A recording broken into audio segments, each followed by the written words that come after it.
भोपाल से एक खबर आपको बता रहे हैं, जहां पुजारी से बदसलूकी का ये मामला है। एमएलए गोलू शुक्ला के बेटे पर एफआईआर दर्ज की गई है। रुद्राक्ष शुक्ला समेत 9 लोगों पर केस दर्ज की गई है। बता दें, सीसीटीवी के आधार पर यह कार्रवाई की गई है। तो 9 लोगों पर केस दर्ज की गई है और सीसीटीवी फुटेज के आधार पर यह कार्रवाई की गई है। रुद्राक्ष शुक्ला समेत 9 लोगों पर केस दर्ज हुए। बता दें, पुजारी से बदसलूकी का ये मामला है। एमएलए गोलू शुक्ला के बेटे पर एफआईआर दर्ज की गई और उसके साथ 9 लोगों पर भी केस दर्ज हुए। रुद्राक्ष शुक्ला समेत इसमें नाम शामिल है। सीसीटीवी फुटेज के आधार पर यह कार्रवाई की गई है। तो पुजारी से बदसलूकी का ये पूरा मामला है, जहां एमएलए गोलू शुक्ला के बेटे पर एफआईआर दर्ज की गई है और वहीं 9 लोगों पर भी केस दर्ज की गई है।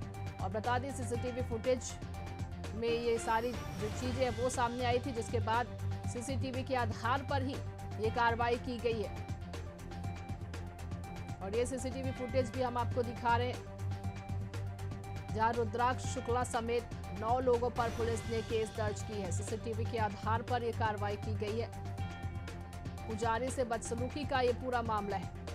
भोपाल से ये खबर आपको बता रहे हैं, एमएलए गोलू शुक्ला के बेटे पर एफआईआर दर्ज की गई है। रुद्राक्ष शुक्ला समेत 9 लोगों पर केस दर्ज की गई है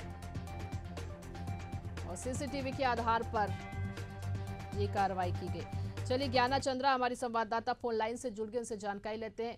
पूरा मामला बताएंगे। ये पुजारी के साथ बदसलूकी की गई, उसके बाद अब एफआईआर भी दर्ज हो गई है। ज्ञाना जी बिल्कुल, एफआईआर दर्ज हो गई है। उनके जो बेटे हैं, भाजपा विधायक गोलू शुक्ला के जो बेटे रुद्राक्ष शुक्ला है, उनके खिलाफ यहाँ पे एफआईआर दर्ज हो गई है।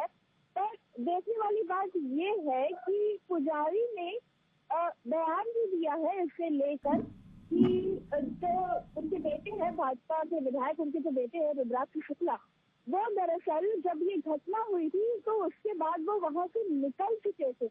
अब एफआईआर दर्ज होने के बाद उन्होंने ये बयान दिया है, तो इसमें जाहिर सी बात है, ये या फिर ये सोचने वाली बात है कि कहीं उन्होंने किसी दबाव में आके तो ये बयान नहीं दिया, क्योंकि कल तक ऐसा था कि पुजारी को मारा गया, वहाँ पे रुद्राक्ष शुक्ला वहाँ पे मौजूद थे। पर अब पुजारी का ये बयान सामने आया है कि वहाँ पे रुद्राक्ष शुक्ला मौजूद नहीं थे, वो वहाँ से जा चुके थे, ऐसा पुजारी ने बयान में अपने कहा है। जी बिल्कुल, ये सवाल उठता है कि कहीं पुजारी पर यह दबाव तो नहीं बनाया गया है, क्योंकि एफआईआर तो दर्ज कर ली गई, लेकिन यहाँ पे पुजारी का बयान जो है वो पलटता हुआ नजर आ रहा है। फिलहाल देखने वाली बात होगी कि इस पर क्या कुछ कार्रवाई की जाती है। तमाम जानकारी के लिए ज्ञाना आपका बहुत बहुत धन्यवाद।